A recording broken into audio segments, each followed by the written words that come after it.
Not yet, I think, Saraswati. It still says you're in a practice session. Okay, they just started. Yes. Shall we start, madam?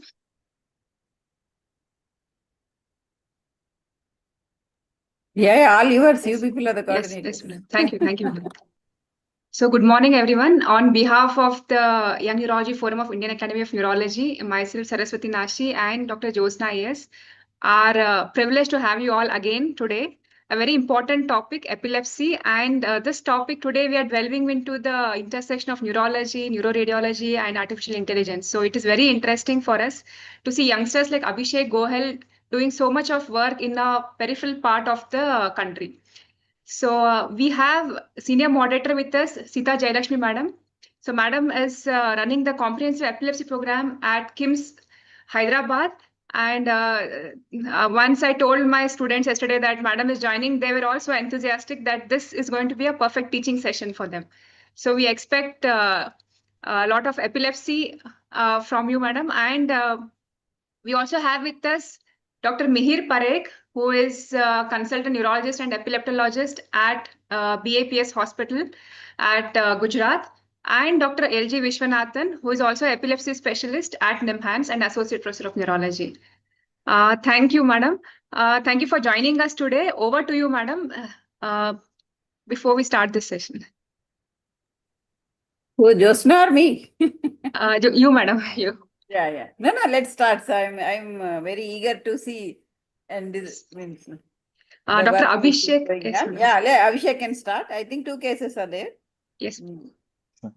Yeah, now means to just to say that in most of the drug refractory epilepsies, when we see in the OPDs, when you say you are an epileptologist and sitting in a tertiary care unit, most of the times you see normal imaging in most of the patients. They come with 3-4 MRIs, but it is our responsibility to see that whether these are candidates for any surgical resection or even for palliative procedures like neuromodulation, in addition to the best medical management. So with that intention, I think the 2 cases I have gone through the summaries which are shared. And let's start the session, and Mihir and Vishwanath will discuss the cases. I'll chip in if anything I could. Thank you. Over to Abhishek. Thank you, ma'am. Thank you to IN, and thank you to Dr. Sita ma'am, and thank you Dr. Saraswati madam for giving me this opportunity. I'll start with the presentation right away.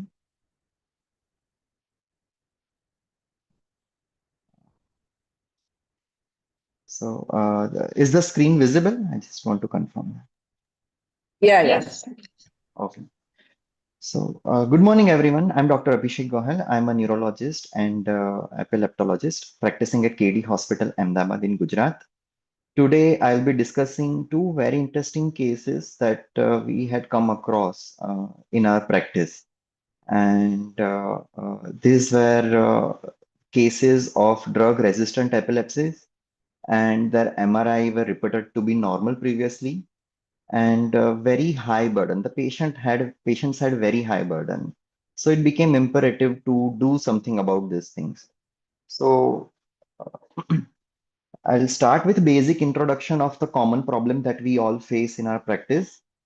The patients present as drug-resistant epilepsies, meaning they have uncontrolled seizures, uncontrolled epilepsy, continuing seizures despite being on 2 or more anti-seizure medications at good doses, appropriate doses, and good compliance. And the frequency of the seizures with frontal lobe epilepsy is usually it is usually higher than that of temporal lobe epilepsies and other drug-resistant epilepsy subtypes that we come across.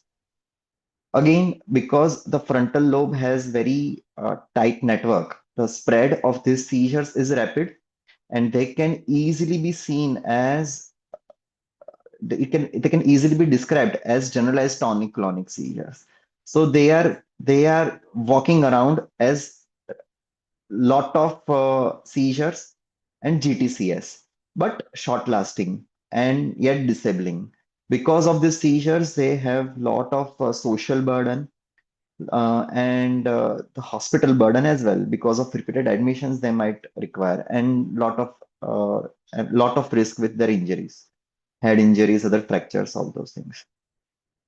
The third problem with these patients is the MRI is usually subtle. That is why in standard routine MRI, they can be easily missed. These are usually focal cortical dysplasias lying in the bottom of a sulcus on the right or the left hemisphere. And that is why it becomes, they are labeled as generalized epilepsy, but drug resistant epilepsy. So it is our job to really diagnose them and go to the bottom of it. Then the question comes for the epileptologists and neurologists practicing with video EEGs and the pre-surgical workup. How much confidence does the video EEG and neuroimaging give to you for going ahead with operative intervention? And the last question is, if not enough, should we go ahead with invasive surgery, invasive EEGs?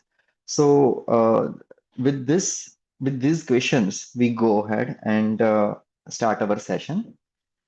Briefly, this is a standard protocol of presentation of such cases: history, semiology, EEG, neuroimaging, and then the hypothesis, and then the post-operative and operative. It is basically expansion of the neurological flow, that is history to examination. So in other words, video EEG is examination of seizures. And because it is paroxysmal, epilepsies, seizures are paroxysmal, right? Because it is paroxysmal, the patient is going to come to us in OPD walking, unlike patients of stroke or Parkinsonism, where we can actually examine the disease in our cabin. So purpose of video EEG is to capture the event in time, encapsulate in time for us to later analyze it electrophysiologically as well as visually. So video EEG is examination of seizures. So how do we examine these seizures? Uh, I'll just briefly recap on the frontal lobe epilepsy semiology. I'm sure all of you will be familiar with this thing, but I'll just briefly recap. If it is precentral or perirolandic, it has more of elementary component, the tonic-clonic component. There will be jerky component, and versive will be very early in it. As we go anteriorly, it becomes more and more asymmetric. With SMA involved, there is a figure of 4 posturing. And with orbitofrontal, as we go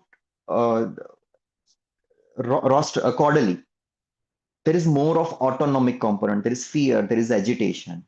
And yeah, so the more mesial, it is more of visceral. The more posterior superior, it is more elementary and more asymmetric. Fortunately, in both these cases, it was very easy because it was more posterior. It is more posterior in the frontal lobe region. This is from the paper by McGonigal. And again, it is highlighting the very same discussion that we did earlier, but it is back to the Broadman's area by this Bonini classification, which is very well established and very well known classification. Again, it is same thing. So the rows, they are the clinical signs. The rows are clinical signs, and they are mapped to the columns. That those are Broadman area. So again, it is saying the same thing which we discussed. The more posterior, the more rostral we are, rostro posterior we are, then it is more of elementary, more asymmetric, it is better lateralization. And the more anterior and more inferior we are, it is difficult to do that, but it is more of a visceral feeling and prominent autonomic dysfunction. So, the first case with this recap, we go ahead with the first case. She is the 23-year-old lady and she had childhood onset drug resistant epilepsy. The problem is the hypothesis needs to be evaluated before we look at the MRI. Usually, what do we do? What do usually people do in OPD? They just look at the MRI and yeah, there is this thing. Okay, it needs to be removed. That is the surgical approach of it. But the neurological approach has to be a bit different because we are here to solve the problem of the patient, the problem the patient is facing. So it is very important to capture and analyze the habitual event that the patient is facing. And we have, once we have captured the event, we have to repeatedly confirm with the patient, is it this that you are suffering from? Is it something else? Once they confirm, yes, it is exactly this that that we came for in OPD, then that is exactly the problem that we need to solve. And with that intention in mind, we have to look at all the data, the electrophysiological data, the MRI data, the PET data. So let us go ahead. The first case, 23-year-old right-handed lady, full-term normal vaginal delivery, and no perinatal insult, no developmental delay was documented.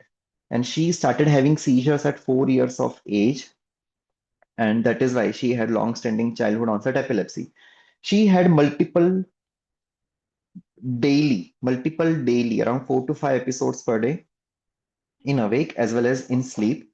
Uh, it was described as tonic-clonic seizures repeatedly by other people, but those were brief motor events with jerky component, and they were on multiple. She was on multiple medications. She was on 5 or 6 anti-seizure medication when she had presented to us good doses, and the the seizures had prominent social impact on her. We have noted earlier that she did not have any developmental delay, yet her education was limited by the severe seizure burden. She was forced to drop out of school at ninth standard despite wanting to continue. And because of all these seizures, her personal independence also became limited. So these seizures have a prominent social impact, much more prominent than I would say the temporal lobe epilepsy counterpart, primarily because of the frequency and the heavy burden of the seizure. So there was abrupt, these events were abrupt onset, as we noted, and there were sometimes associated with fall, and recovery was usually within 2 minutes. Yeah. So I'll just show the video EG. I have blurred the face because it was required to do that. Abhishek, can you give the semiology from the history also? That will help us. Yes, ma'am. So, yeah, ma'am. So historically, it was described as posturing of both the hand, both the upper limb and lower limb. However, there was prominent right-sided limb jerking described in the history. So based on the history, it was uh, it was hypothesized that we might be looking at something on the left hemisphere because right hand jerky movements were prominently described, with mild postnatal drowsiness lasting for around 1 minute or so, and then she is back to normal. However, when we captured the video EG, They are we more in awake or sleep? both, ma'am, sleep as well as Clustering is awake. there? Yeah, more in awake. Yes, ma'am. So more in awake, but as well as in sleep, both the Clustering is there? events. There was occasional clustering, but uh, they were uh, they were almost daily events. There was no actual clustering that they had described very prominently. There were clusters around once in a month that they had said, but it was almost daily, ma'am. Okay, go ahead. Yes, ma'am.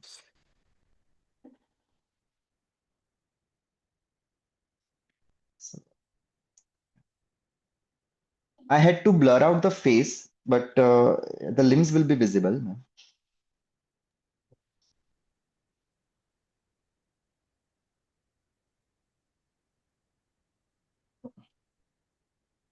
So Why you as didn't have a consent, huh? Because yes, ma'am, as consent has been taken, ma'am.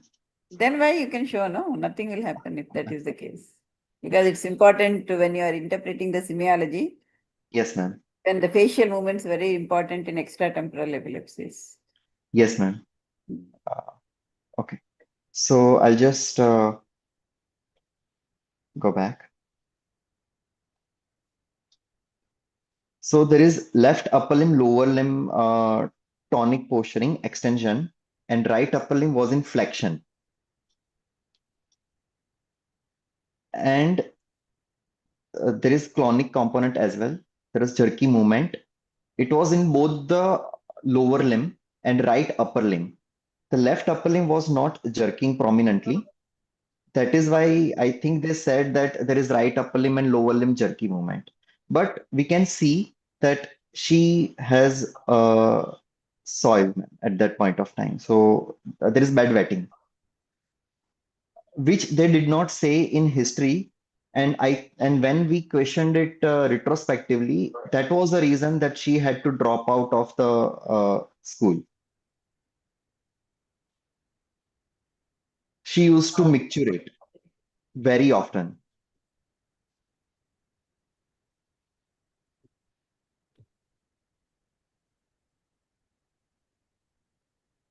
So how do you classify this according to ILA, this semiology?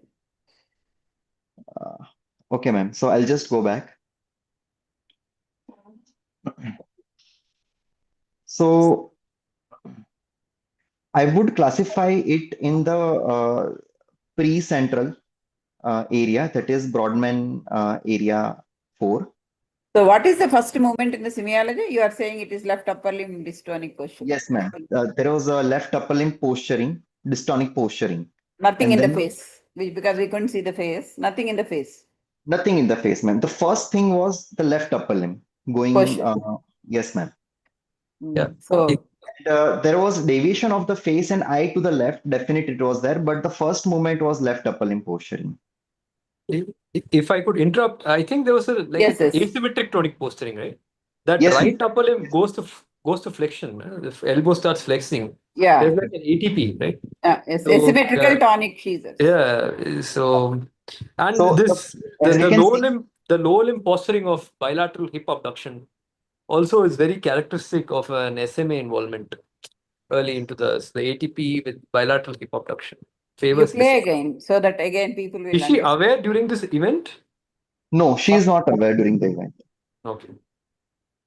So if I can just go slow. So the first movement is this left upper limb, and then immediately right upper limb, and then left lower limb.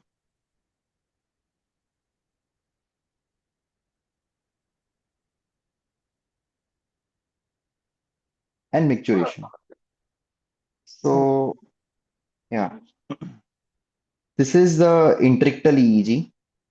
The red is right, and the blue is left.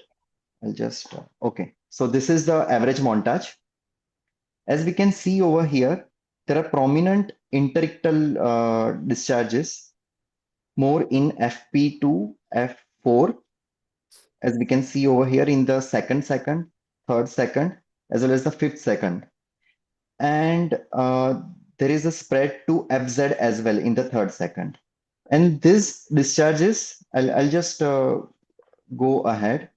And these discharges were very frequent, almost occurring at around 4 to 5 times in a 7 to 8 seconds of window. So here Nishit, again, one interruption. That video, can you please show again without that face being hidden? okay. So it was told that this is immediately going to get uploaded to YouTube. So, That is so why. we can edit it out later. So we'll edit it out later. So only in a live we can show, and then we'll edit it out later. No, but any videos, I think we should avoid keeping on the website. You give again. Yeah. Yes, ma'am. When it gets uploaded to YouTube, I think we'll edit this out.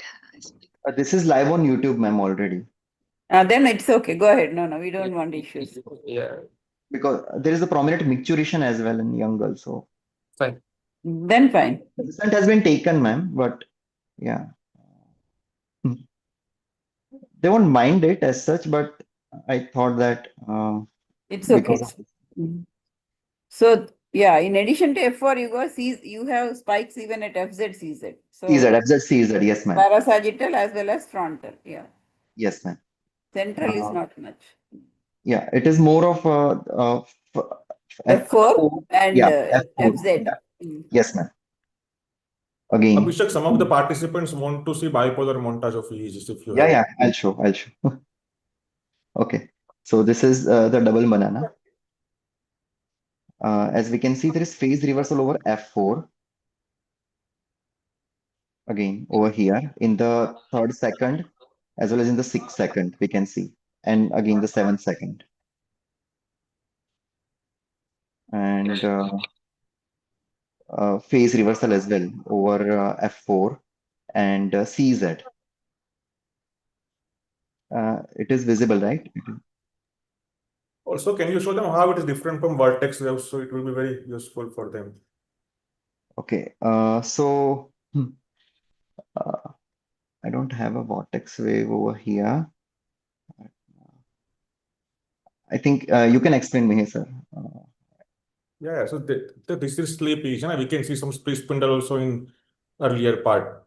So we can see that basically in bipolar now that generally C3, C4 and both the central and midline region where there are sharps and where there is phase reversal. But what the spikes you are showing in third second, they are predominantly in FP1, FP2, right frontal region. You have pointer if you can show. Yeah, just a minute. Yeah, this one. Yes. This is double banana montage.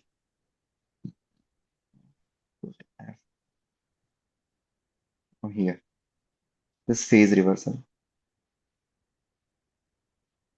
I think I have better phase reversal over here. Yeah, here as well. Yeah. Here clear cut vertex are seen, na? You see last Yeah, 4 yeah. seconds. Yes, this one.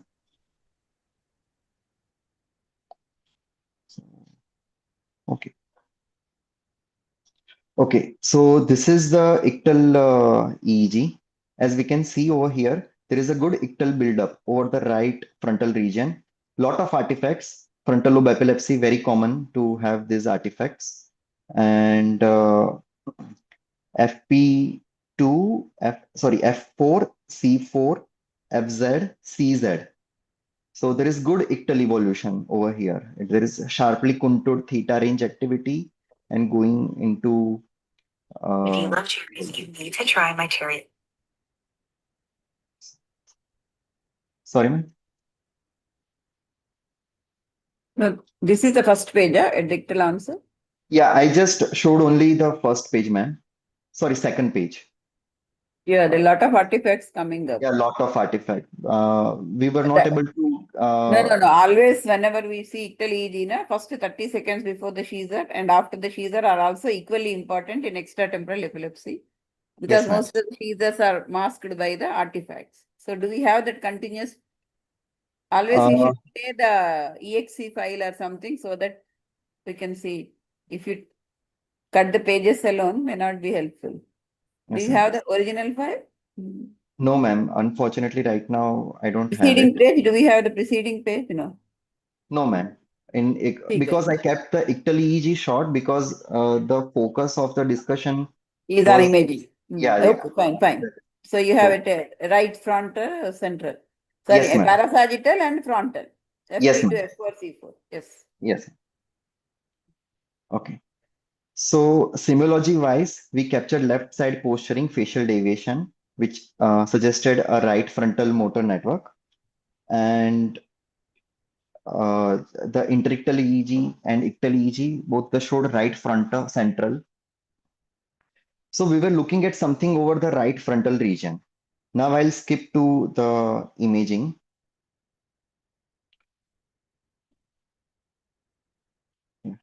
So this is the axial. Is it visible? Sorry, So we are in initial localization slide. yeah, just Do you have the DICOM? Yes. yeah. So is it visible, the axial images? Yes. Yeah. Go very I'll just slow. yeah, ma'am.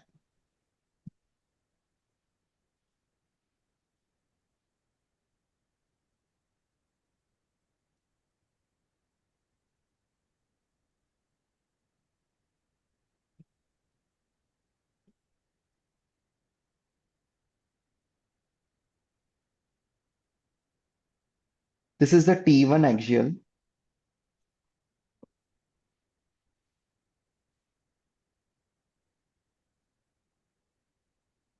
Going from superior to inferior. So you'll be showing flare also. Yes, ma'am. Once I scroll through, shall I show coronal images or I'll just show that as well? T1 coronal. I'll just go slow from anterior to posterior.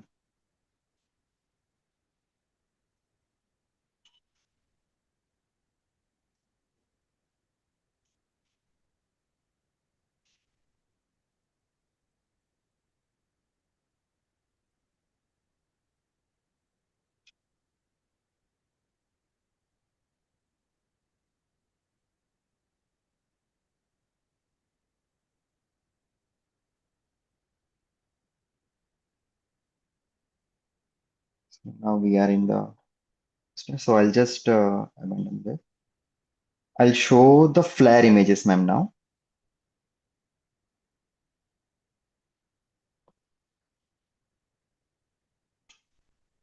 Okay.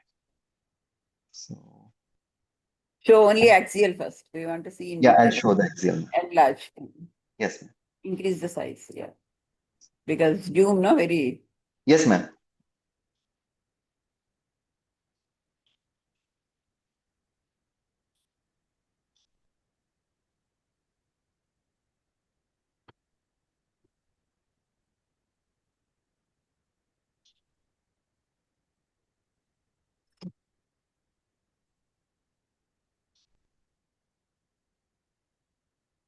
Okay, scroll up slowly again towards the Yes. front. Yeah, yeah. Mihir Vishwanath, if you find something, tell. Yes, ma'am. There's an obvious lesion there. Yeah. Yeah.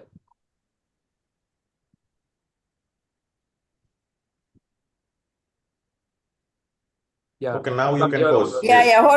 Hold. Bus. Yes. Now, I'll adjust the contrast one. yeah. So now the lesion is seen, no? Hyper intense. Yeah. Hmm. So what is the anatomical location we think? It's exactly in the, Right inferior frontal. yeah. It is the premotor sulcus and the inferior frontal gyrus junction. Yes, ma'am. So over here. Yes. So yeah. So now I'll show the PAT. And this is correlating well with the Scheser semiology, even the ictal EG onset. Yes, ma'am. Yes. So this sulcus is hypometabolic over here. Hmm. So yeah, just a minute. Sorry. Mhm. Over here. Show the So insula. That is right in, compare the right and left insula.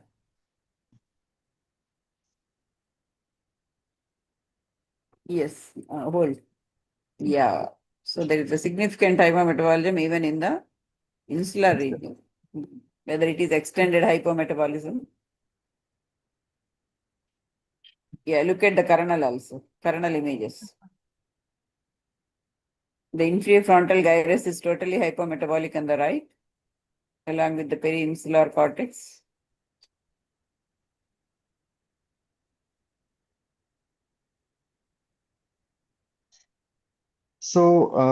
how much of it should we consider hypometabolic? That was the question again, as Sita ma'am said. Whether the hypometabolism is extensive or whether it is uh, restricted to that exact region of interest that we came across. So there is something known as, Even the parietal, if you see little posteriorly on the right, yes, ma'am. that's, Yes, ma'am. yes. This patient So is daily Caesar, na, it will affect some PET findings. yeah, so we made sure that it is a interictal PET because it was immediately after video EG, we had given her loading dose of two anti-seizure medication, and we got it done 24 hours after the last episode. So uh, we tried to get an interictal PET, but I think we got it as well. But because of multiple daily seizures, the network also might have been affected. That is why we are getting the right parietal and insular hypometabolism. Yeah. So normally, if you look at the PET patterns in focal cortical dysplasia, if the patient is normally dysplasias are intrinsically epileptogenic. So we do have a lot of patients who have even ictal hypermetabolism corresponding to this with surrounding hypometabolism. But that is seen in only 5 to 8% of the people. The commonest is like what we are seeing today, that is the inferior frontal gyrus, the lesion area, significant hypometabolism. With extended hypometabolism pattern is very common with PET, both in temporal lobe epilepsies and even extratemporal lobe epilepsies. But people who have focal hypometabolism do better after surgery, outcomes are better than those with extended hypometabolism. Like you said, it corresponds with the large networks going from the inferior frontal gyrus possibly to the insula also. But definitely you should rule out MRI at least is not showing anything clear cut in the rest of the areas with hypometabolism. So I will consider this as an extended hypometabolism due to network involvement due to daily seizures. Okay, ma'am. She gets any So, postictal Todd's palsy? No. no, she did not have, ma'am. Okay. So, how do we quantify that? I Can mean, we see the sagittal insula is seen better in sagittal images? Can we look at the flare sagittal? Flare carefully. yeah, just Yeah, because it looks like something. Yeah. Only sagittal play. Yeah. We should see all the sulci gyrae of long and short gyrae of insula well.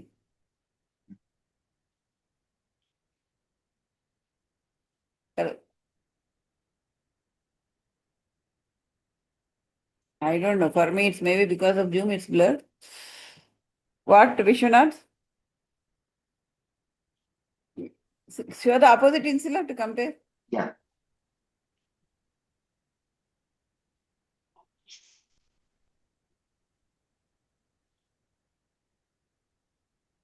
Okay, fine. Can we look at the T1 insula before you go to the next section? T1, sagittal.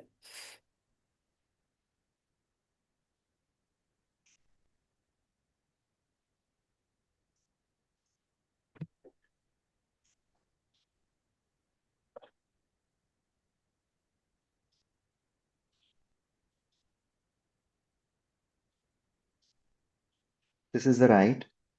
Okay. Compare Yeah. with the left. Okay, looks okay.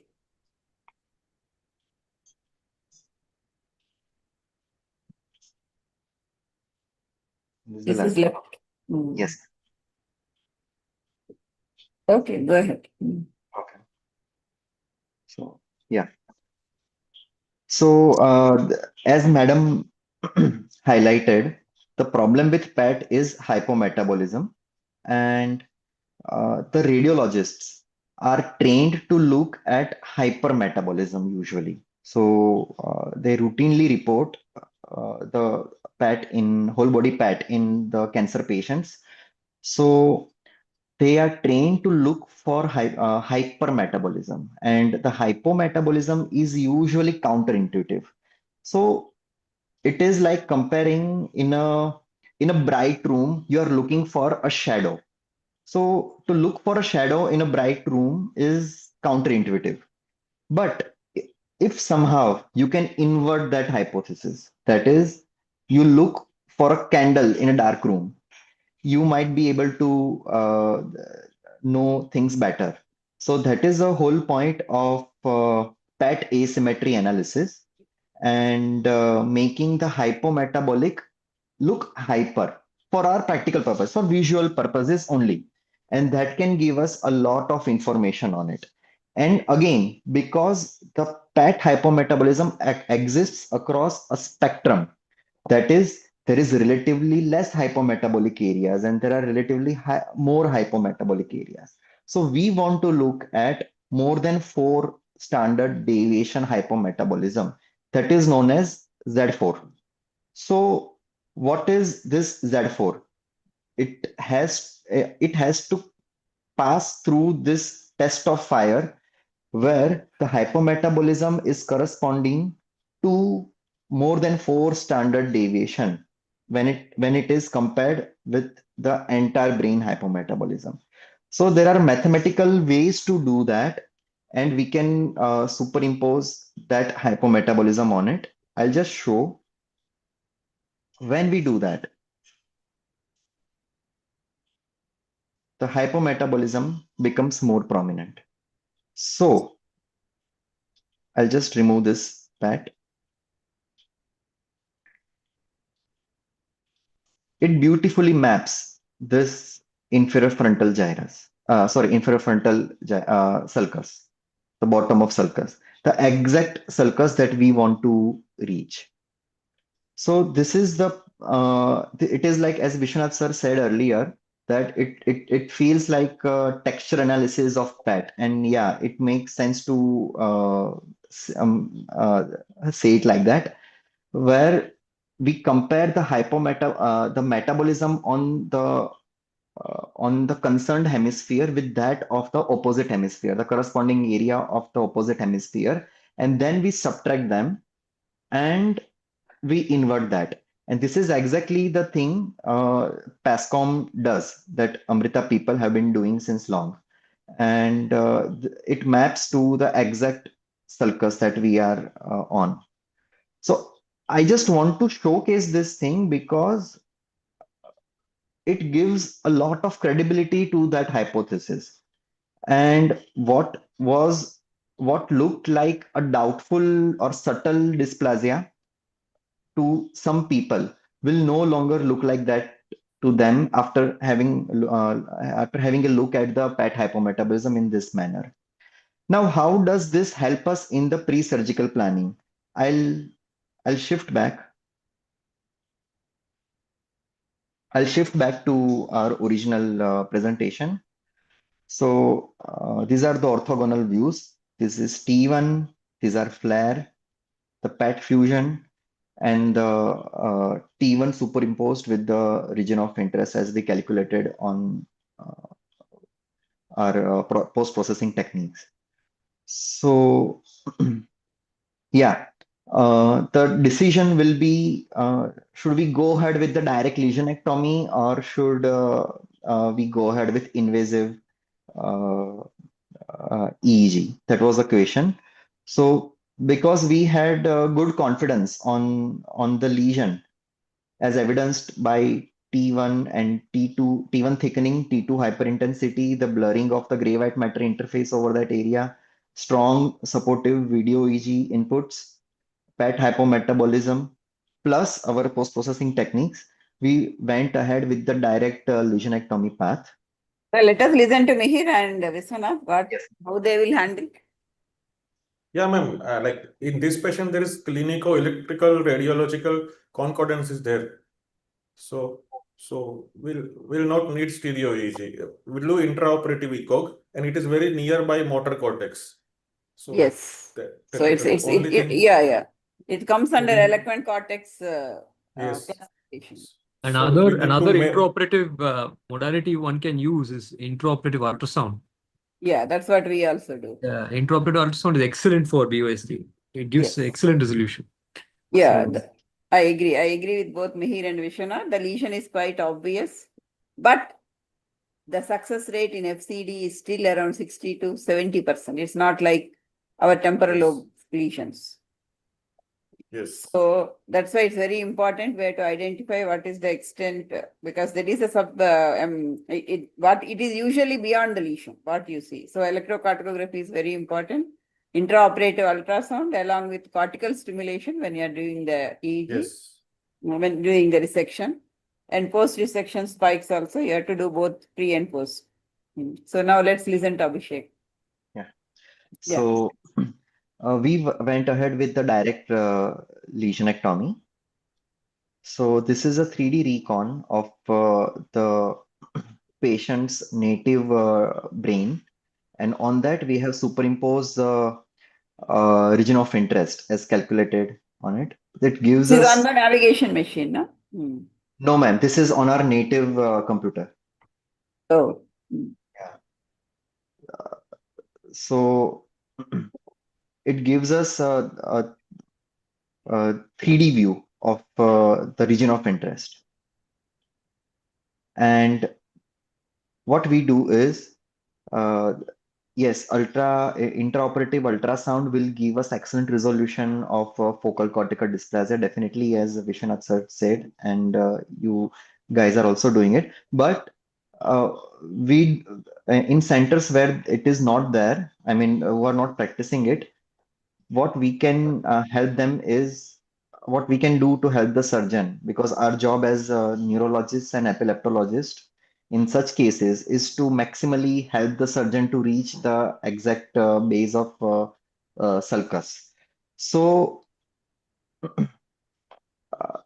this focus is superimposed on the native T1 and it is converted to the DICOM and it is uh, uploaded to the navigation system.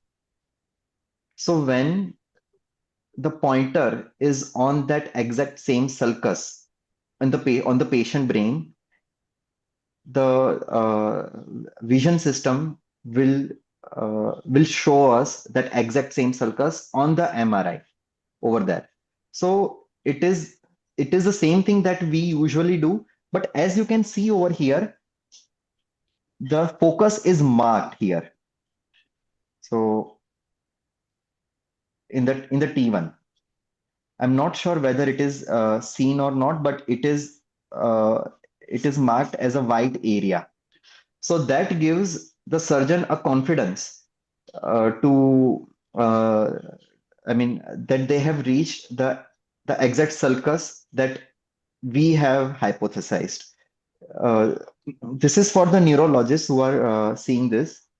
For a surgeon to remove a tumor, it is much easier to go there.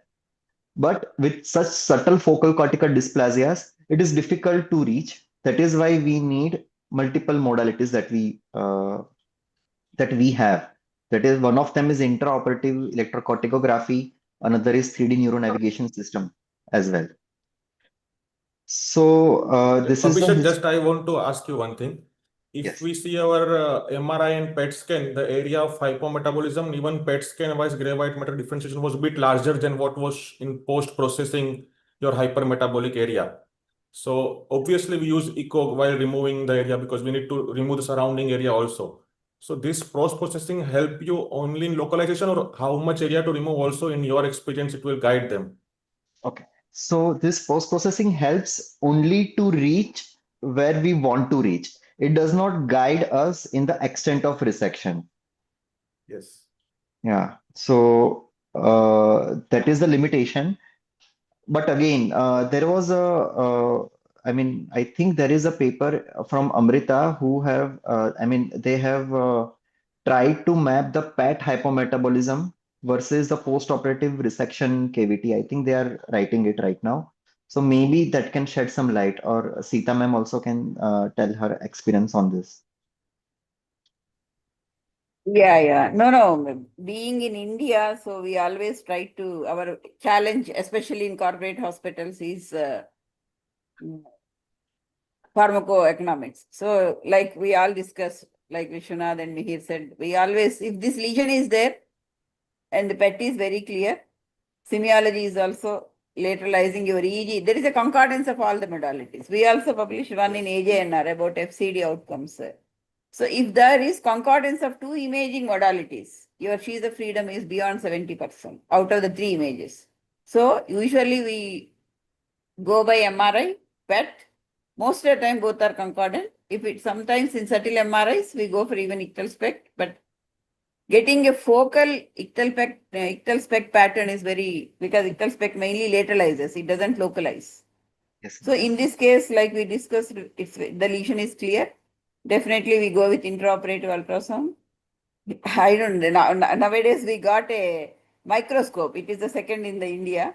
Our center has, which is 100 times magnification. So you can nicely see along with the ultrasound, you can see the lesion. It is, the surgeons are very comfortable doing that. So now we started using that also. It just came some 2 weeks ago. So we did only one case with that. So yeah, I think the technology will help to guide. But the thing is, we are very enthusiastic and getting all the softwares to try. But the problem is in corporate, practically, if you are using more technology, the patient will be paying more. That is my thought always. So I always try to do with non-invasive. So in this, definitely I will not do SEG. Some centers do SEG in this also because it's close to the eloquent cortex. Yeah. So I would like to add one more point here. So here there is no extra technology, ma'am. It is just the T1 native No, DICOM. no, this is good. This is basic. What you have done is very nice. And yeah, it will not add. No, no, Yeah, that's it what will. I'm saying. All of us, we work more on these free softwares. No, Yeah, this is very good ITK software. So yeah. Uh, yeah, nicely demonstrated the lesion just going into the depth of the yeah. sulcus So through this the is like T1. visualizing. I mean, the surgeon will be able to visualize the PET hypometabolism intraoperatively. So this is just that, ma'am. Nothing No, more. no, the best thing is you give this what is sitting on the sulcus, surgeon will nicely operate. This is Yes, what ma'am. they want. Yeah, yeah. Our job is to reduce their Yeah, yeah, to the surgeon. Yeah, yeah, surgeon's time is very yeah. limited. Yes, sir. So yeah, I'll just So proceed. FCD type 2B, yeah? Okay. Yes, sir. So type 2B, and it has been reported by Dr. Radhika. She's from Nimhans, and Okay. she's at Ahmedabad. Okay. So we got Good. her. Yeah, again the discussion that we did. So So can you have any questions from the audience? Means if anybody wants to talk, they can come live. Asmita, if anybody raises, you can take them in. Yeah, Ranjit is also there, Aisa. Deepak. Any comments? okay, so as Dr. Mamta ma'am has asked whether it was an awake craniotomy. No, ma'am, it was not awake craniotomy. Yeah, only for language we usually use away.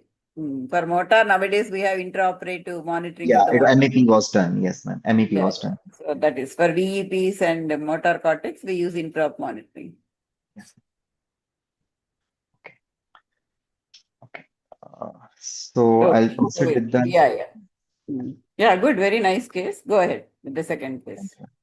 So what are the learning points? Mihir, you can summarize.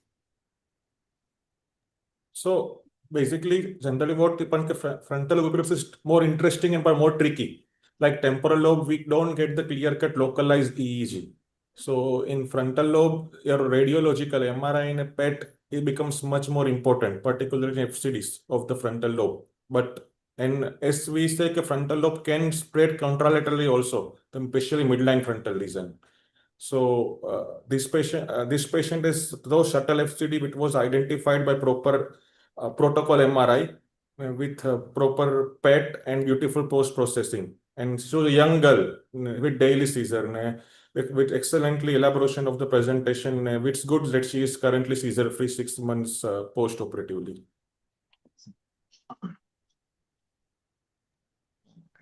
Okay, we'll go to the next case. Thank you, Mihir. Yeah. Okay. Yeah. So yes, ma'am. So I'll proceed ahead with the second case. It is almost similar kind of case, just a bit different. So that was childhood onset epilepsy. This is adolescent onset drug resistant epilepsy. His question was different. This guy wanted, I mean, the family was more keen on him being seizure free because of marriage prospects. So there were social reasons in him. So, 23-year-old right-handed man. He works in a diamond cutting occupation from a lower socioeconomic background. And seizure onset was from around 13 years of age. So he is now 10 years of duration of illness. And the seizure frequency in his case was variable from daily events to once in 2 to 3 days event, despite being on I think three. He was on three anti-seizure medication.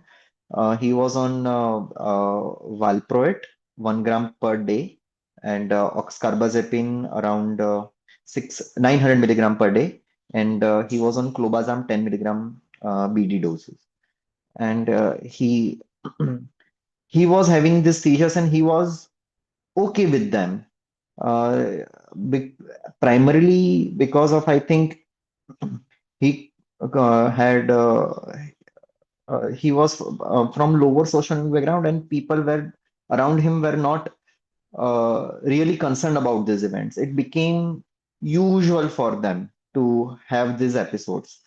What pressurized him to go ahead with all these things was the social reasons, as I said. So almost daily event to once in 2 to 3 days, high motor burden, and functional, and there was family and occupational safety concerns. Again, I had to unfortunately blur the face.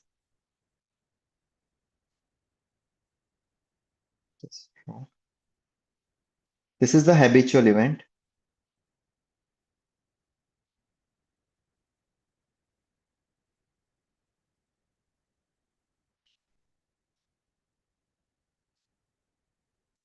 So here the first thing was bilateral lower limb posturing, and then there is a figure of four posturing. So right upper limb flexion, and there was left upper limb extension as well. I mean left upper limb extension, then right upper limb flexion. But no, show that we didn't get that figure up. I'm not Yes. convinced. Yeah. Hmm. So first is the lower limb going into posturing. Yeah, left upper limb went into flexion. Yeah. And there was, see this, right upper limb flexion more as compared to the left upper limb. There is a flexion of both upper limbs along with Both some the, yeah. proximal leg movements of the left lower limb.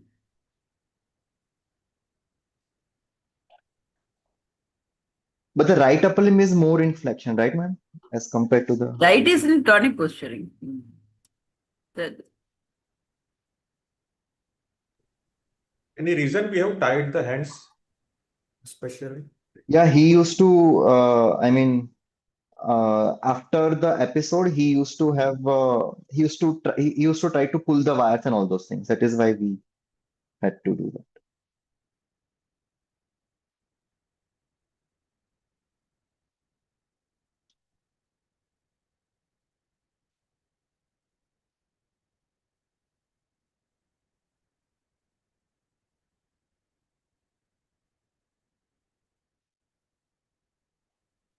And then left lower limb goes in uh, posturing, more of proximal than distal.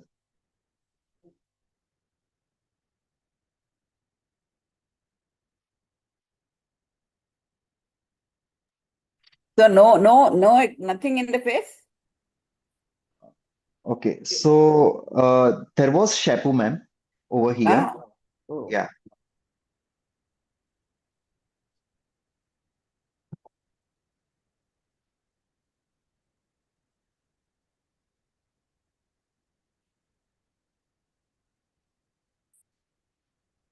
I think there is some proximal stereotypy as well during in bilateral upper limb.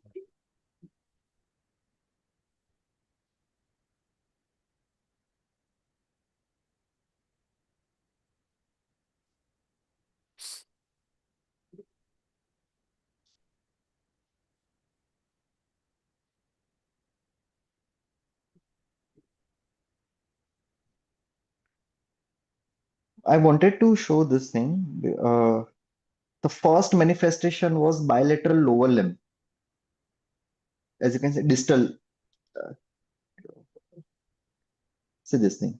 This is the first. And then left upper limb along with Shapu.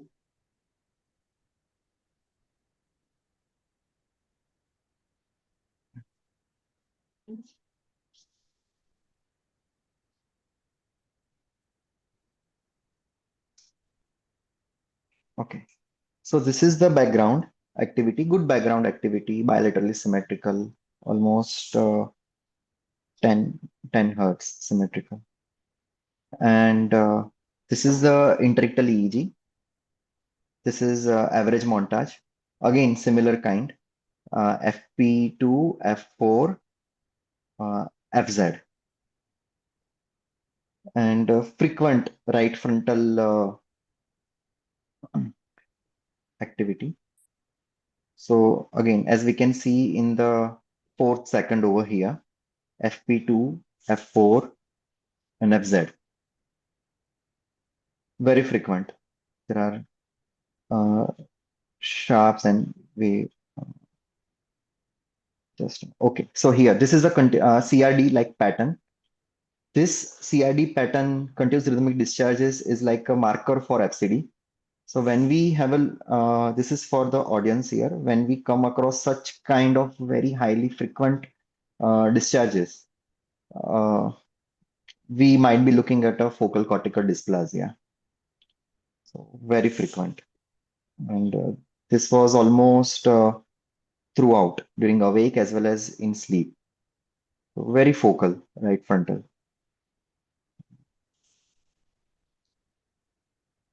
So this is average. As I think the audience can appreciate this.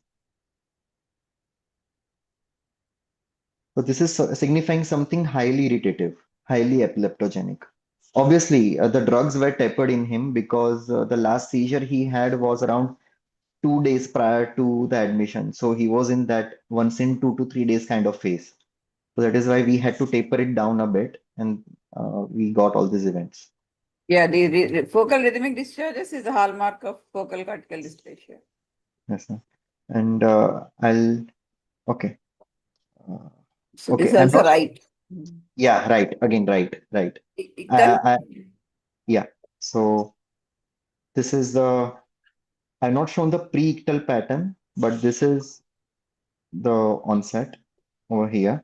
The right FP2, F4. And then there is a good evolution in terms of morphology. It becomes more frequent. And then there is a spread over the central and the left frontal region. And yeah, and then there is post-ictal slowing as well. So yeah, Very less commonly we see this theta range onset in frontal yeah, seizures. yeah. Usually we see low amplitude fast activity and all those things, but here we saw this. Semiology again, there was a left head and eye deviation with Shapu, left upper limb, left lower limb proximal posturing, and so we are looking at right frontal region. IEDs were supportive of that, and ictal onset was also supporting of that. I'll just show the EEG.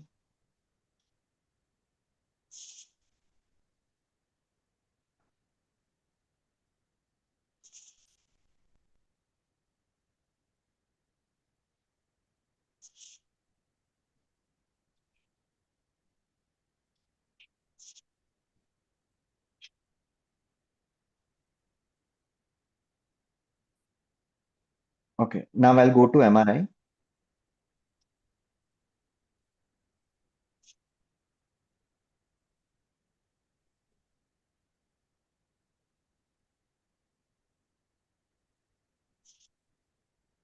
Okay. Is it visible? The MRI? yes. Okay. So I'll again start axial scrolling from top.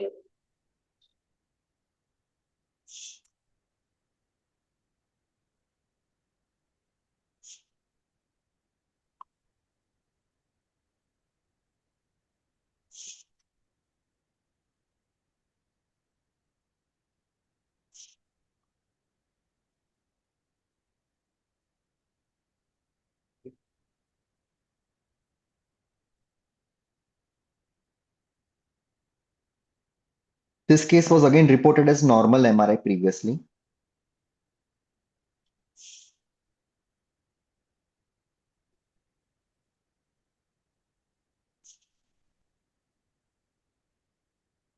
I'll show coronal.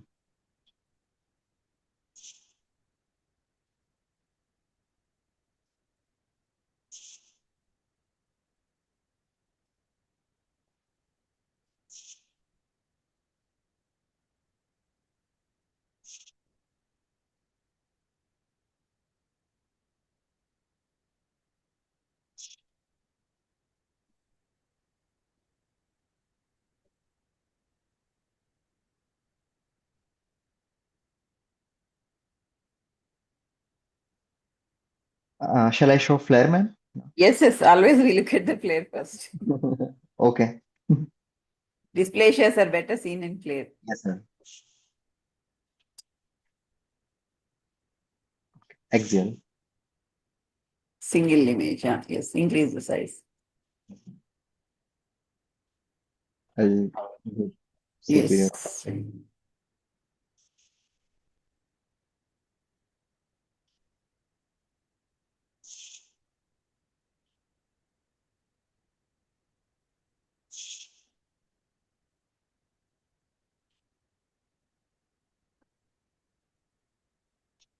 Scroll the singlet again. Shapuri is there, Ashura. Yes, ma'am. Eversion of the lower lips. Yes, ma'am. Shampoo is there. But What it is was this in this sulcus thickening in the right and the right? The superior frontal sulcus FCD. That's yeah, that's what that is looks thickened. Yeah. Yeah, hold there. Yeah, what is that? yeah.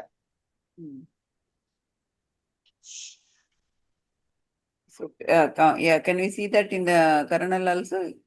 It's Yes, coming at okay. Only we have to scroll that sulcus. Yeah, that's the superior Clearly, frontal clear sulcus. tail is there. Yeah. Yes, it's in the Saj. It is very clear. Yes, ma'am. There is a tail going to the ventricle. Yeah. I Yes, think the ma'am. crosshair has come in the way. You can just hear. No, coronal, I think we should be able to put only Yeah. coronal, then we'll make out. Type 2B Yeah, this one. dysplasia. Yeah, this Yeah, one. yeah, there is a tail going up to the ventricle, I think. I'll just make it. Single coronal also will help us. Yeah, Saj is very clear. Even in Saj, you can see. Yeah, it's going to the ventricle. Yeah. So this was a focal cortical dysplasia. I mean, radiologically. Yeah. And okay, so shall I share the PAT as well? Yes. So Yeah, very nice. here there is a And breach. corresponding to the lesion. Yeah. Yeah. Okay. So again, the same question, how much of it, I mean, because there will be other places as well of hypometabolism. As we can see, the right hemisphere posterior parietal is also more hypometabolic than the corresponding Normally part. in parietal, no, you Yeah, get correct. In general, in my experience, that perirolandic, post-rolandic area always looks less metabolic than the frontal cortex. That Yeah. is the usual. And the Yeah. occipital So cortex looks the brightest. So that's the standard way how the cortex will look. yeah, but Here I there want is, to highlight this fact that the right hemisphere parietal is more hypometabolic than the left parietal hemisphere. See, agreed. yeah. So that is probably the network is involved. Plus, yes, the parietal hypometabolism by itself, perirolandic. So How is now the again, insula? Rest of the on PET, how is the rest of the brain metabolism? yeah, it looks normal, man. Otherwise, There is a difference between right and left. So these are all extended. The problem with FCDs is how are the long-term outcomes? yes. Many patients do get a recurrence, but they get controlled with ASMs. And Okay. we should never stop drugs in FCDs, especially except few cases of FCD type 2B. Okay, man. Yeah. Because we So have a follow-up of now 20 years, so recurrences are very common. So at least I don't stop the ASMs and we counsel them even before surgery. okay, man. But burden may come down, but we can't stop. Yeah. The lesion. Now go to the lesion. Yeah. Yeah, good it.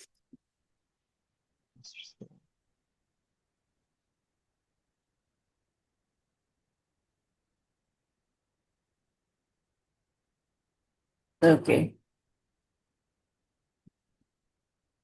So this is the sulcus. That is the Mhm. most hypometabolic man. Yeah, And there is a thickening around the sulcus, which is, this is hypo or hyper? What you superimpose? this is hypo. This is hypo, ma'am. Okay. This is hypo, ma'am. And this is in the flare. As we can see, it is corresponding to that area. Yeah. Yeah, very nicely seen. So this is mathematical processing. There is no subjectivity here, man. So who does this? Pet person or? No. We do it, ma'am. So And that's why it's labor intensive, listen clearly. I mean that is a question that the surgeon needs answer to, right? I mean, what should I remove? Where should I go? Uh, okay, so yeah, I'll just go back to the presentation.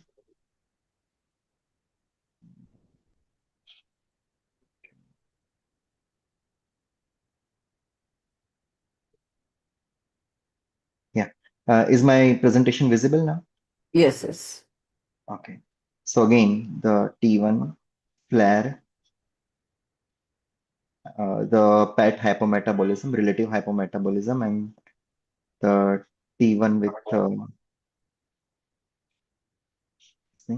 yeah. So then again, this is the 3D model recon. I mean, this is primarily for the surgeons to get accustomed to the. So this is also on the ITK software. Huh? No, ma'am. This is a Python script that we run on another software, MRI Crogel. Oh. So I wanted to share those as well. So this is the website that we. So is it free? Yes, ma'am. All these are open source. So I want to take this opportunity. I mean, I discussed with Saraswati ma'am as well yesterday. So in MRI, as all of you might know, that acquisition is the most important thing. So it is always important for the radiologists and the technologists in radiology to know what exactly are we looking for.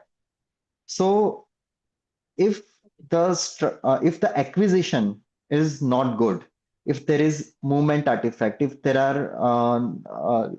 are thick sequences that have been acquired, then any kind of post processing, anything is not going to work for them.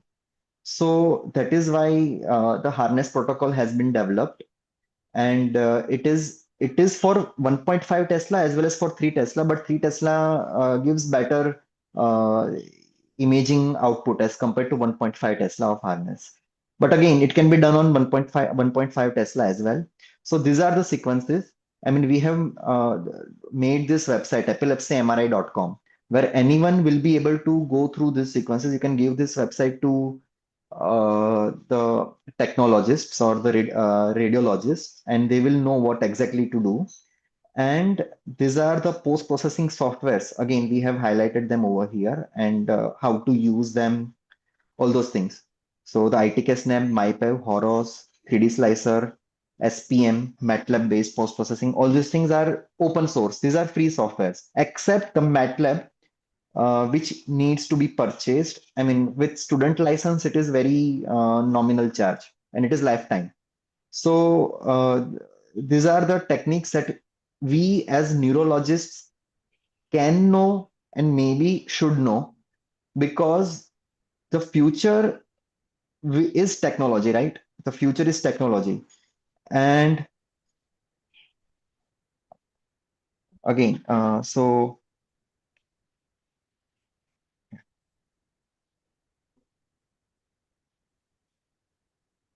yeah. So we can just share this with them, with the technologists, that this is what we want. And again, it is not any standard pet that we do, because I want to highlight this fact while acquiring pet, because no two pets are equal, no two pet centers are equal, and every PET center has their own protocol. So when we go to a radiology center and ask them for a brain PET CT, what they usually mean is, I mean, they are routinely doing hypermetabolism scans, right? They'll want to look for hypermetabolism, but we want to look at hypometabolism. So we need to tell them we do not want the whole body. We want only brain PET CT. That is one thing. Second thing is they routinely give contrast in CT. We tell them we do not want any kind of contrast because we are not looking at for any tumor which has contrast enhancement. They routinely do that in whole body PET. Then second thing is they usually, I mean, the PET centers which I have been in touch with previously, they usually give 5 to 6 minutes or 6 to 7 minutes to brain metabolism uptake.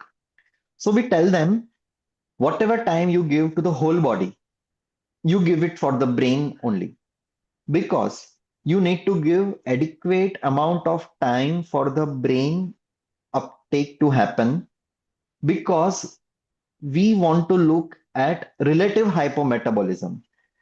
So the idea is given enough time, given enough exposure, if that particular area is not uptaking the PET, despite of giving adequate amount of opportunity for to it, and still it is not uptaking, then it qualifies to be called as relative hypometabolism. So we need to specify to them target at least 10 to 12 minutes to the brain uptake during PET acquisition because we want to look for hypometabolism. And again, usually they do thin cut brain CT, and so that is okay. So 0.6 millimeter if available. And then we can recon it and then superimpose it to the MRI. And yeah, it usually does the trick. So we removed this superfrontal sulcus base of sulcus dysplasia, and it turned out to be FCD type 2B. He is now 2 years seizure free. And as Sita ma'am said, FCDs are highly epileptogenic. They are notorious for recurrence, as her experience says. And yeah, that is very validated. And so that is why, despite lot of pressure on them from marriage and social point of view, we have continued at least frisium 10 milligram at night as of now. Fortunately, he's seizure free, uh, partly because of the intervention, partly because of his luck. So yeah, and this is the report from NIMHANS. So my primary questions are again the same: direct lesionectomy or invasive. I think this second case was very much clear. It direct lesionectomy would have been much a rational approach to take. EEG showed irritative zone, but exact sulcus needs to be mapped. MRI is always the king, and better to get it done properly at a proper place and with a nice protocol. With my personal experience, it took us almost, me and Dr. Rutul, both of us work together here. He is a fellow neurologist and epileptologist.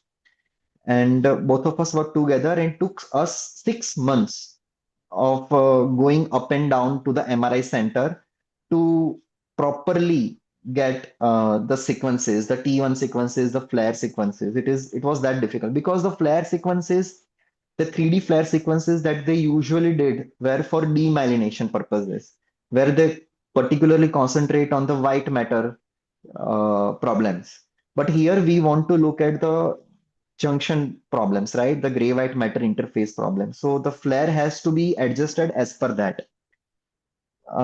So this,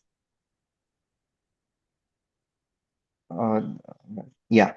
So these are the parameters. These are micro parameters that we can ask the technician to uh, set in their machine. So different machines have different names for these parameters, but they usually understand the thickness, the FOV, the metrics, the TRTE values, the number of slices, the time, adequate time to be given to that, and all those things. So 3D T1, how to acquire. So these are the micro parameters which nobody tells. So this can help your radiologist and radio technologist to better pick up this focal cortical dysplasias. I can share this as well with people who are interested. I can send the PDF. And yeah, Pet. If MRI is king and we are playing chess, then Pet is queen. She has to be used appropriately. She is very powerful, but she can misfire without any warning, and she can change the entire game of it. So PET has to be used with a lot of caution. And yes, the final question was, as ma'am said, how aggressive should the tapering be, and how aggressive should the anti-seizure medication be? This was my final question. So we can discuss on that. Yeah. Yeah, Vishwanath, how do you do tapering at Tim's? Ma'am, as you said, I also echo your thoughts that in FCD, we are extremely careful. We try to reduce the burden of the pill burden, but very difficult to totally make the patient medicine free. I don't think I have a single patient under my follow-up where I have fully tapered, even though many are doing okay. We just don't, because if you carefully look at some of their post-op EEGs, you can find some doubtful spikes here and there. EEGs are never fully clean sometimes. So I think when it comes to FCD, you need to be really careful. If the FCD is say in the anterior temporal region and you've done an ATLAH, with some Yeah. reasonable confidence, you can be okay. But in frontal and all, you will never know how much is the extent what you may have missed. So it's better to keep them on drugs. Don't think we Yes. should aggressively taper in these Agreed. cases. Isolated FCDs behave differently from FCDs around lesions. If Yes, the FCD is around a lesion like a ganglioglioma or a cavernoma or HS with FCD, we can taper like, even then we start tapering after 1 year. If the EEG is good, definitely we keep doing EEGs every year for the patients. And for FCDs, if the drug burden is very high, I reduce to at least 2 drugs and maintain the 2 drugs. Never stop clobazam, because that is one of the most dangerous things, because the clobazam withdrawal, usually most of the patients do come back. So we do not have any clear-cut guidelines on tapering for FCDs in the literature. But if you see literature says nearly 30% of the patients, especially children with FCD and ASM free. That I don't know, I'm surprised. So that I think pediatric. If Ranjit is there, he can answer that. Definitely, if the patient is on 4 or 5 drugs, I reduce those 3 drugs over a period of 2 years and maintain the 2 drugs. And then if she's free for 5 years, then I come to 1 drug. But I never stop in FCD, especially if it is isolated. Type 1 FCD, don't ever stop.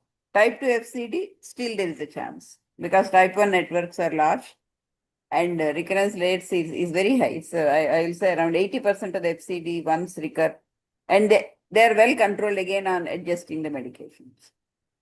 Because most of the times, what is freedom? We assess whether they are free in the preceding 1 year, and they say. But if you look at even in TLE patients, we published that with some 500 plus patients. Even in TLE, 80% of the patients had at least one Caesar by 20 years of follow. So 80%, so only 18%, I will say, are what had resolution of epilepsy. Means that free for 10 years and then 5 years of the ASM. But this never happens in FCDs. So I think we have to pull up the experience from various centers to finally get an answer about ASM withdrawal. Yeah. Thank you. Yeah, over to Also, I think yeah, ma'am can say somebody- better, but ma'am, Prasanth. vasosulcal dysplasia do better compared to other frontal FCDs in seizure freedom wise, right? Agreed, but you have to remove the dysplasia very carefully. Possibly you need a depth recording also along with intraoperative ultrasound because you have to remove the depth of that. So Yes. now the next question is also whether if it is FCD type 2B, how depth you will go. Normally there is no need to remove the tail because they may develop deficits. So normally you go just below all around the sulcus and try to remove that. Yeah, Dr. Prasanna Kumar is, yeah. Go ahead, Dr. Prasanna.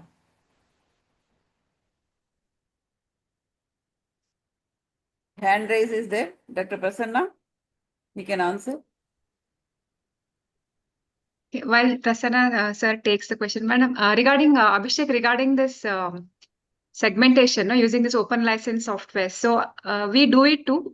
My area is neuromuscular, so muscle. So previously manual segmentation we were doing. We were getting. I mean, it's a very lengthy process, tedious process. So are you using automated segmentation now? Because we are using GitHub doing automated segment. We're getting the codes from there, then running mostly in 3D Slicer and NNUnet. So how is your automated segmentation for picking up these lesions? Yeah. So with automated segmentation, I think in brain it is much easier than the muscle because with brain we have SPM tool that that does the entire pipeline of automated segmentation, and it is validated pipeline. So with that, we get lot of information like the skull stripped T1. Then there are post-processing sequences in it. There are gray matter segmentation, white matter segmentation, and then we can, and on those files, we can run our own derivative images. That is, we can with texture features like gray-white matter junction abnormalities, the white matter tail abnormalities, the continuation abnormalities, all those things. So with FCD, there are a lot of features that converge to one thing, and we can get an idea of where an FCD can be based on feature analysis of these texture images. So uh, with muscle, I'm not very sure if there is any automated kind of thing. I'm sure you are into it, but with brain, these features are automatically calculated via SPM on MATLAB. SPM is free, open source, and we just have to code them while we are writing a paper. With MATLAB, we need a license, and student license anyone can get. So for your own set of patients, so you train models and then automate, or it's how is it? So we have to train our machine settings and then get automated. So we need not train any model for it. What we do is we run Python scripting. Based on this Python scripting, we can get the final model, that is the 3D model which I showed, based on the texture features, pet features, and all those things. Currently, we are in the process of fine tuning the texture features. So once we do that, probably we might publish the method for it. And then because right now it is working in some patients, some it is not working for a few patients. So currently uh, uh, we are in that pipeline right now. So Abhishek, there are some questions related to software. Can you please answer in the question box? yeah, yes, ma'am. So lot of questions. Okay. In the intraoperative navigation, we usually mark the lesion also. I think Uh, Deepak Chadda is also on audio. So okay. Good yeah. morning, ma'am. Good morning, respected teachers. Abhishek, sir. Yeah, please. Sir, actually, in that intra of navigation, this neuro navigation also, sir, we used to mark the lesion. So, like you showed that the 3D recon model was also constructing the same thing, sir. So, like normally when we mark the lesion, surgeon will go in that trajectory and in that area only, sir. So, does our 3D recon also will enhance that resolution, or how, sir, it will provide an additional benefit? Yeah. So to answer your question, that is manual marking, right? Yes, sir. This is automated marking based on the PET. You Okay. did not manually mark anything. Okay. Okay. It is mathematical thing. There is no human input here. Okay. And other things, sir, that in that you showed that ITK SNAP model, sir, where the Z scores were calculated and the PET area, which was hypometabolic, was been shown as hypermetabolic. Yes. Sir, if the MRI is normal, if there is a pure MR negative case and PET is also not giving us any clue, but we have a region of interest based upon our clinical and electrophysiological hypothesis, thus in that area also ITK snap will help us, sir, to show some voxel based analysis or some surface based morphometric or some texture analysis. It can help in solving that question also, sir, if MRI is normal and PET is also not giving any clue. Yeah, that is why that potentially it can, and that is the exact reason that I said previously that currently we are in the process of fine-tuning those things. I will not be able to definitely say yes, probably today or maybe in next 1 to 2 years, but there will come a time probably when we might have more and more modalities in our hand and we will be able to answer this question with more definitive. Because sir, the same thing now we can do in the MATLAB also, sir, using the SPM and CAD tools, we can able to do that some surface based morphometric analysis independently in these kind of MR negative cases. So I was thinking that whether in ITK snap also we can do that or not, sir. No, ITKSnet is just a viewing software. Ah, The yes, sir. entire analysis happens in MATLAB in SPM 12, as I said already, Yes, sir. plus Python scripting. Yes, sir. Yes, sir. Thank you, sir. Yeah. Yeah, okay, Saraswati. Done? Anita Madam, ma'am. Anita madam has one question. Yes. Oh, Yeah, Abhishek, please go. Okay. Hi, good morning, ma'am. Uh, can AI predict post-op seizure recurrence using all this radiology, EEG, intraoperative information, treatment history, maybe superimpose histopathy imaging too, maybe already there, just curious. Okay, ma'am. I mean, this is the daunting question that has been that is plaguing all the journals as of now. So, uh, yeah, there are a lot of modalities, and AI is AI cannot be intelligent than us, right? So it will never be more intelligent than us. But it is a very versatile tool to make your tasks very fast and very rapid. So with seizure freedom, post-op seizure recurrence, there are a lot of other parameters that make it difficult for just AI to predict it based on this, because then there has to be margin clear, then uh, the drug compliance level of the patient post-operatively, then other seizure triggering factors that need to be controlled, the EEG parameters, the histopathology, all those things can influence, but there are things that AI will not know probably that can influence. Like AI cannot predict post-operative drug compliance. As ma'am said already, frisium is the most important drug, and if the patient skips that for 6 months uh, post-operative, then the rate of seizure recurrence, post-op recurrence will be high. But yes, right now there are a lot of models that are working here, and recently there was one paper in epilepsy as well, which has reviewed all these techniques, and I think I'll be sharing that with you as well, ma'am. Regarding the second part, superimpose histopath, I'm not sure. We can train the AI models to pick up the histological aspects, and we run ML on that. But whether on MRI you can see how lesion this thing that I don't know. Maybe Sita madam should. I'm not at all on any of this. So I think it is your generation should do it. I don't use much AI. There are many deep learning resources available, like MELD and all, which uses deep learning on the textures in the MR to find out subtle FCDs, which are actually available also. It's available for use. We are trying to get the pipeline in, but not yet started.